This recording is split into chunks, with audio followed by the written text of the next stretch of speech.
Olá, sou Flávia Custódia, nutricionista e chefe de cozinha. Hoje eu vou te dar muitas dicas de como fazer um bolo perfeito.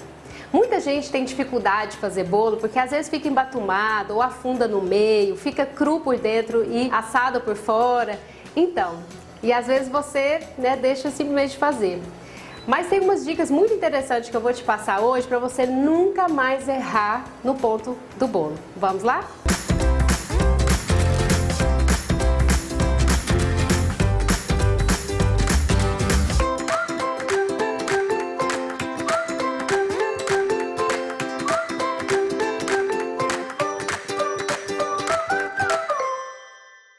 A primeira e mais importante dica é: separe todos os ingredientes.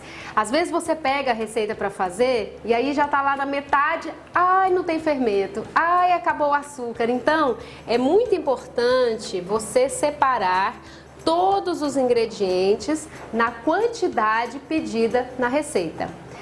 Segunda dica: use todos os ingredientes em temperatura ambiente, como o ovo, a manteiga, o leite. O uso deles gelado pode dar um choque térmico e isso impedir o bom crescimento do bolo, ok?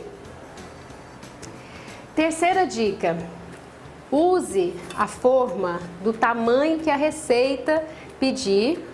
Ou se a receita não fala qual tamanho, geralmente um bolo de 3 ovos com 2 xícaras de farinha e 1 de açúcar equivale a uma forma média dessa furada no centro, tá? E uma outra dica para não errar é que a massa deve ser colocada até 3/4 da forma, porque aí ela tem o crescimento e não vai transbordar. É muito importante você untar a forma também antes de começar a receita, porque depois que você pôs o fermento, você precisa logo levar ao forno. Então já antecipa untando. O ideal é que você passe margarina ou manteiga, polvilhe com farinha de trigo, ou outra dica muito legal é você usar a farinha que foi usada no bolo. Exemplo, se o seu bolo é de fubá, você usa o fubá para polvilhar.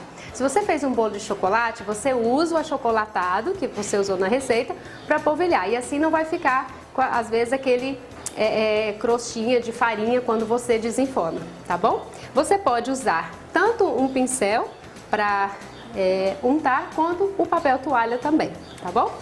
A quarta dica é você colocar os ingredientes na ordem. Então, o ideal é que você misture primeiramente os ovos com o açúcar e a gordura que você vai usar, seja óleo, seja manteiga, porque isso é importante homogeneizar bem.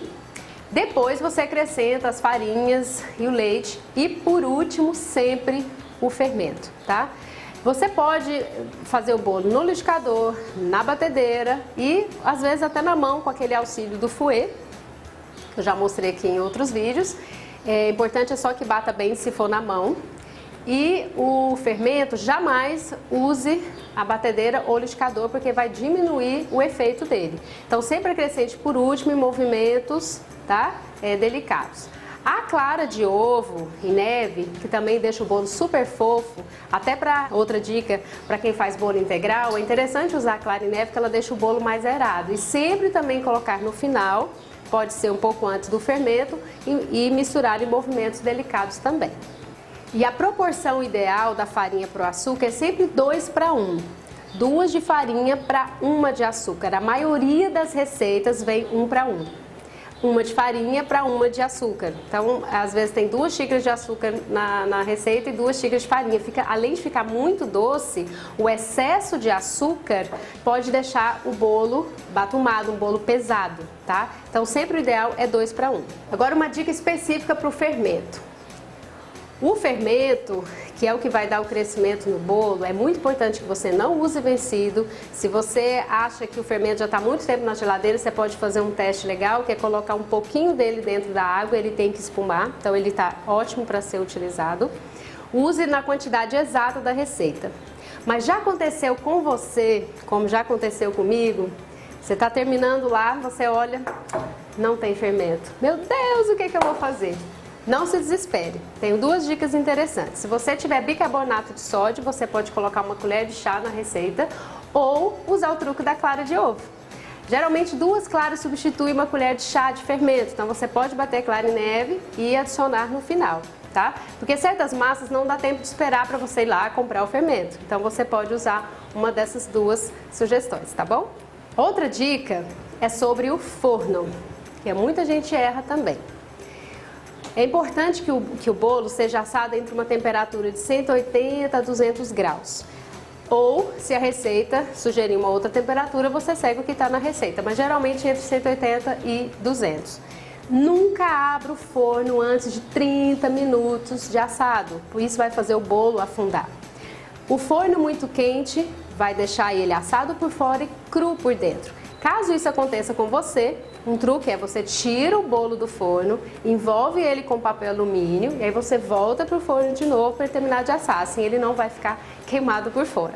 O forno elétrico que tem aquela chama em cima e embaixo, eu recomendo ligar só a de baixo para não queimar a parte de cima, tá bom? E manter sempre a temperatura de 180 a 200 graus. Agora, como saber se o bolo já está bom?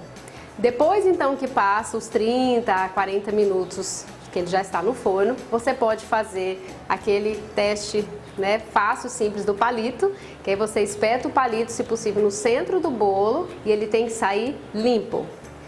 Mas se você não quer espetar o bolo, você não quer furinho no seu bolo, também tem outra dica, você pode apertar com o dedo e ele tem que voltar a massa, né?